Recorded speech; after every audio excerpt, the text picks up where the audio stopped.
Hello, কি director সাহেব, ঘুমাইতেছেন নাকি আপনি?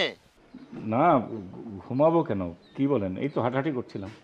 শোনেন ডিরেক্টর সাহেব, আমার কিন্তু একটাই কথা, আমি অভিনয় করব এবং আমার চরিত্র যেন বড় হয়। এই ছোটখাটো কোনো চরিত্র দিলে কিন্তু আমি করব না। কি বলছেন? আপনি অভিনয় করবেন? হ্যাঁ, আপনি তো অভিনয়ের লোকটা, আপনি অভিনয় করবেন কেন? আচ্ছা শোনেন, আমার অভিনয় আমি করব, তাতে আপনার কি? করেন, আপনি অভিনয় করেন, কোনো অসুবিধা নেই। আপনি অভিনয় করবেন, অসুবিধা কি? কিন্তু ভাই, যেটা বলছিলাম যে একটু পরে শুটিং শুরু হবে, এখন তো নায়ক নায়িকার কোনো খোঁজই পাচ্ছি না। নায়ক নায়িকা কি সেটাও জানি না। আপনার ওইগুলো নিয়ে কোনো চিন্তা করতে হবে না। নায়ক নায়িকা অলরেডি রওনা হয়ে গেছে, আর একজন নায়িকা আমার সঙ্গে আসতেছে। আপনি নিয়ে আসছেন মানে? আরেকটা নায়িকা মানে? আগের নায়িকা কি হলো? আরে আপনি তো বুঝলেন না, গল্পে আমার একটা বউ বা গার্লফ্রেন্ড লাগবে না, তাই একজনকে সাথে করে নিয়ে আসতেছি। আপনার কি কোনো অসুবিধা আছে? না, আমার কিসের অসুবিধা? আমার কোনো অসুবিধা নেই, আপনি আসেন, ঠিক আছে? শোনেন ডিরেক্টর, আপনার কাজ শুধু অ্যাকশন বলা আর কাট বলা, এর বাইরে আপনার কোনো কাজ নাই, ঠিক আছে?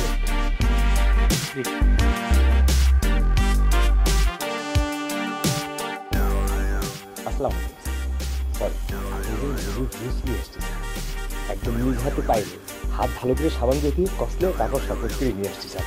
খাই ফেলেন স্যার, ভালো লাগবে, ঠান্ডা না, খুব ভালো লাগবে না। তুমি লেবু গাছ এখানে চলে গেছো?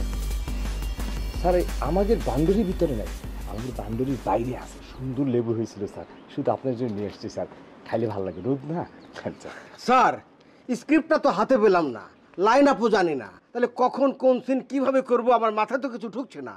আবার নায়ক নায়িকাকে ফোন দিচ্ছি, ফোন কেটে দিচ্ছি, তারাও এসে হাজির হলো না, কি দিয়ে কি হবে? এই প্রোডাকশন ভাই, আপনি একটা কাজ করেন তো, আমার এদিকে আপনার শরবত না জুস এটা খাওয়ান, ওর মাথা গরম হয়ে গেছে, ওকে খাওয়ান। আর তুমি এখন যাও এখান থেকে, যে সেট রেডি করো, এই প্রডিউসার আসতেছে, নায়ক নায়িকা নিয়ে আসতেছে, অভিনয় করবে, যাও। স্যার এক সময় আপনি কত ভালো ভালো নাটক করেছেন, কত সুন্দর সুন্দর গল্প নিয়ে কাজ করেছেন, ভাল লাগতো, কিন্তু এখন স্যার এই ভিওর পেছনে দৌড়াতে দৌড়াতে আপনি এমন সব কাজকর্ম করেন না স্যার, আমার নিজেরই গা জ্বলে। এই এত গা গরম হয়ে লাভ নেই, গা জ্বালা হয়ে লাভ নেই, ঠিক আছে? যখনকার যেটা ভাও, ঠিক আছে, সেটা হচ্ছে যে সময় অনুসারে তোমাকে চলতে হবে। এখন এই সময় এইভাবে চলবা, ঠিক আছে? এত টেনশন করে লাভ নেই, যাও, যেটা বললাম সেট রেডি করো, যাও। স্যার তাহলে আর সেট রেডি করে কি হবে, সবার সাথে সাথে চলি। বেশি কথা বলো না তো, যাও দিকে, ওদিক দেখো, যাও।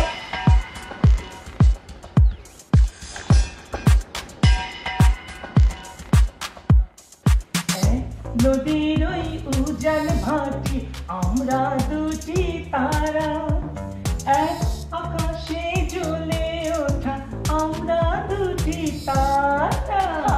এক নদীর ওই উজান ভাটি আমরা দুটি ধারা, এক আকাশে জ্বলে ওঠা আমরা দুটি তারা। ও তোমায় আমি লাথি দেব, পেয়ে যাবে অক্কা, পেয়ে যাবে অক্কাই। পাখি তোমার আমি বলছি না তুমি এই সমস্ত ড্রেস পরে সেটে আসবা না, হ্যাঁ? আমাদের সেটে এই ধরনের ড্রেস পরে আসা যায় না, তোমার আমি কতবার বলছি না? এই আমি কি ড্রেস পরে আসবো না আসবো সেটা তোমার কাছে আমার জানতে হবে কেন? এই ড্রেসটা কি খারাপ? আর আমি কি কখনো তোমাকে বলেছি যে তুমি কেন এইসব নোংরা ড্রেস পরে আসো? এই এটা নোংরা ড্রেস, এটা normal pant, pant shirt normal, এটা সবাই পরে, কিন্তু তোমারটা সবাই পরে না।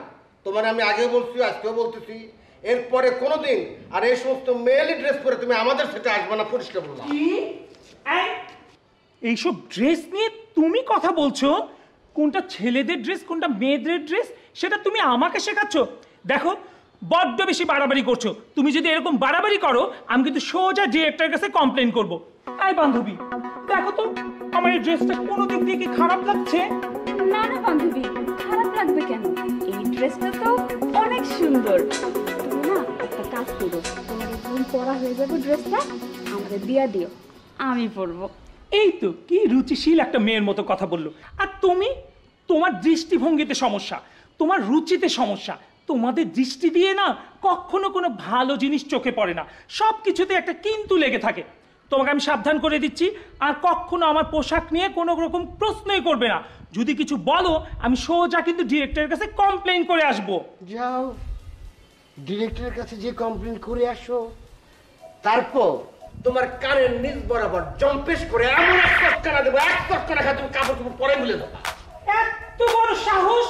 এই সামান্য একটা এডি হয়ে তোর এত বড় সাহস হয় কিভাবে? একটা ডিওপির গায়ে তুই হাত তুলতে চাস?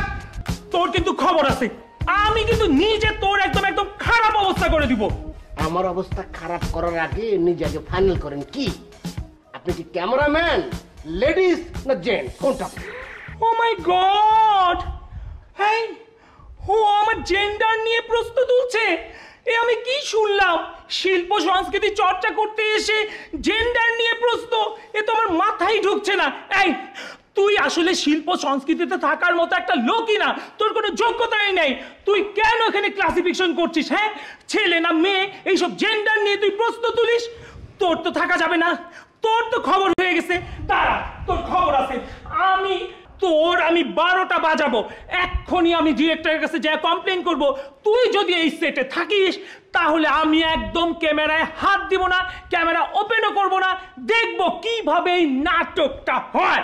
দাঁড়া, দেখবো কিভাবে নাটকটা হয়। কিন্তু ক্যামেরা ওপেন করবো না বলে দিচ্ছি, ক্যামেরা তুই করবি, ওপেন তো বাপে করবে। দাঁড়া, তোকে কত বড় আসপর্ধা, বেয়াদব, খুবই খারাপ।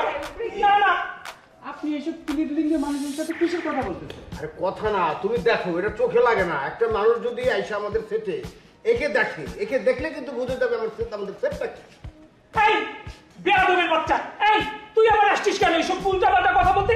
তুই প্রোডাকশন বয়, তোর কাজ তুই কর। সকাল থেকে এক কাপ চা চেয়েছি, কড়া করে দুধ দিয়ে চা, সেই চা তুই এখনো দিতে পারিসনি। তুই আবার আসছিস, একে বেয়াদব, এই যে আরেকটা বেয়াদব।